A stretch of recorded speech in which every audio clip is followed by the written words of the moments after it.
Chilli chicken. এটার জন্যে আমাদের চিকেনগুলো সাধারণত ব্রেস্ট পিস হলে সবচেয়ে ভালো হয়, আর এটা হাড় ছাড়া মুরগি হলেই ভালো হয়। আর এখানে রসুন, আদা, কাঁচা লঙ্কা এই 3টে পেস্ট করব, করে এই পেস্টটা দিয়ে একটা ডিম ভেঙে একটু সয়া সস দিয়ে, একটু টমেটো সস দিয়ে, একটু চিলি সস দিয়ে মাংসটাকে ম্যারিনেট করে ঘন্টা 2 রেখে দেব।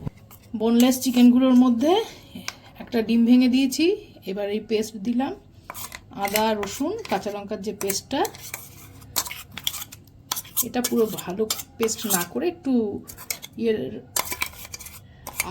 অর্ধেক পেস্ট করলে কি হবে, এটা একটু খেতে টেস্টি হবে। এবার যাতে মচমচে হয় সেই জন্য একটুখানি খাবার সোডা অ্যাড করলাম, গোলমরিচ অ্যাড করলাম, রেড চিলি সস অ্যাড করলাম, এবার টমেটো কেচাপ বা টমেটো সস যেটা ইচ্ছা সেটা আপনারা অ্যাড করতে পারেন, সেটা অ্যাড করলাম। এবার সয়া সস অ্যাড করব। এবার সবটা খুব ভালোভাবে মিশিয়ে নিচ্ছি বোনলেস চিকেনগুলোর মধ্যে, নিয়ে ঘন্টা 2 এমনি ফ্রিজে ম্যারিনেট করে রেখে দেবো। এই ম্যারিনেশনটাই হচ্ছে আদৌ। তারপর বের করে এতে কর্নফ্লাওয়ার আর অল্প একটুখানি চালের গুঁড়ো দিয়ে গরম তেলে ভেজে নেব। এরকমভাবে ম্যারিনেট করে ঘন্টা 2 রাখলাম। তারপর ফ্রিজ থেকে বের করার পর জিনিসটা দেখতে এরকম রয়েছে। এবার এর মধ্যে একটু চালের গুঁড়ো অ্যাড করব। গুঁড়োর পর এবার কর্নফ্লাওয়ার অ্যাড করলাম,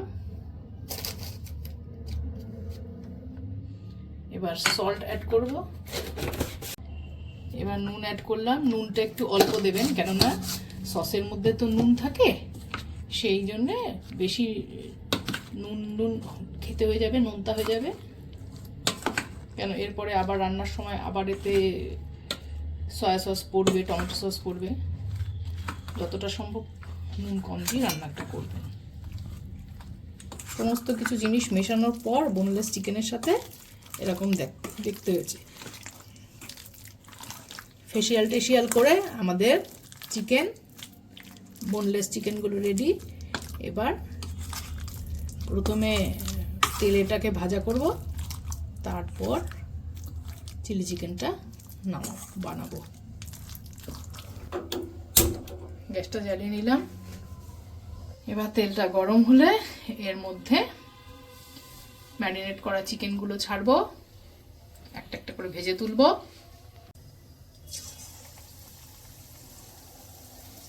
তেল গরম হয়ে গেছে, তেলের মধ্যে ফেসিয়াল করা বোনলেস চিকেনগুলোকে ছাড়ছি।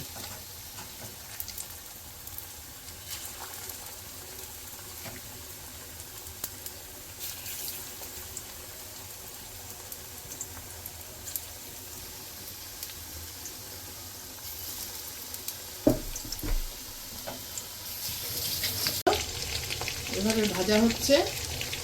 ভাজাটা হয়ে যাওয়ার পর আমরা একটা সস বানাবো। সেই সসটার মধ্যে এই চিকেন ভাজাগুলোকে টস করব, তাহলেই রেডি হয়ে যাবে chilli chicken. Red chilli sauce add করলাম,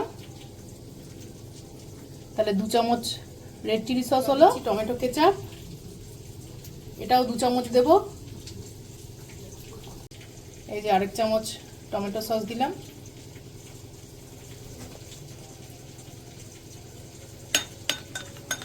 এবার একটুখানি ভিনিগার দেব, একটু জল দেব, দিয়ে এটাকে একটু পাতলা করব।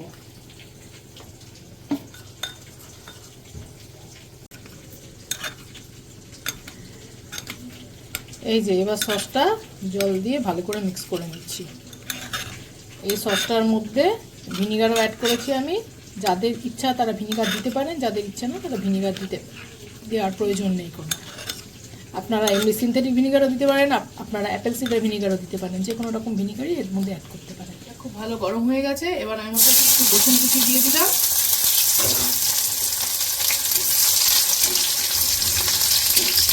রসুনটা একটু ইয়ে হলে রসুনটা লাল মত হলে তারপর তার মধ্যে কিছু পেঁয়াজ দিতে হবে। রসুন পেঁয়াজ ভালো করে একটু সতে হয়ে গেলে এর মধ্যে একটু নুন দেবো, একটু মিষ্টি দেবো সামান্য, নুনটা খুবই সামান্য দেবো যেহেতু সতের মধ্যে নুন থাকে। তারপর ক্যাপসিকাম অ্যাড করবো, অল্প একটু সামান্য নুন দিলাম, একটু চিনি দিলাম। পেঁয়াজটা একটু লাল হওয়া অবধি অপেক্ষা করবেন একটু, তারপর ক্যাপসিকামটা দেবো। পেঁয়াজটা ব্রাউন হয়ে গেছে, এবার এর মধ্যে ক্যাপসিকামটা অ্যাড করবো।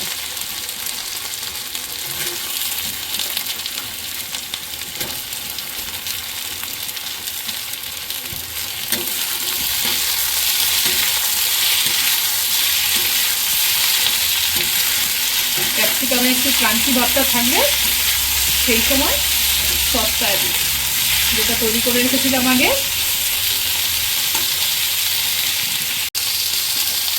আমরা যে tomato, red chilli, soya sauce দিয়ে যে সসটা তৈরি করে রেখেছিলাম সেটাকে এবার অ্যাড করছি।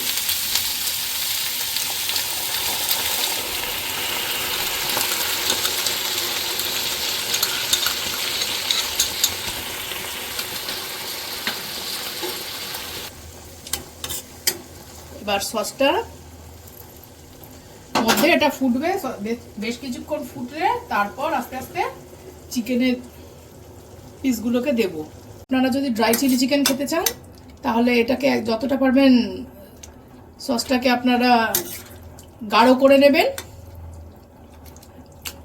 আর যদি আপনারা একটু ঝোলঝোল খেতে চান, একটু গ্রেভি খেতে চান, তাহলে এর মধ্যে একটুখানি জলও আপনারা অ্যাড করতে পারেন। জল অ্যাড করে তারপরে এটা ফুটে উঠলে চিকেনের পিসগুলো, সব ভাজা চিকেনের পিসগুলো দেবেন। আচ্ছা, ফুটতে থাকছে, এবার ফুটছে, এবার আস্তে আস্তে ভাজা চিকেনের পিসগুলো এতে অ্যাড করে দেব।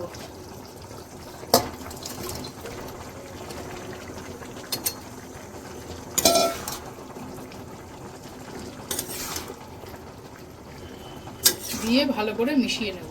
গ্রেভিতে একটু সেদ্ধ হয় মাংস পিসগুলো, তারপর ওপর থেকে রোস্টেড হোয়াইট সিসেম বা সাদা তিল ছড়িয়ে দেব, তাহলে ড্রাই চিলি চিকেন দারুণ হবে। তারপরে রেডি টু সার্ভ হয়ে যাবে। Kolkata style dry chilli chicken, এরপর হোয়াইট সিসেম সিড ছড়িয়ে দিলে রেডি।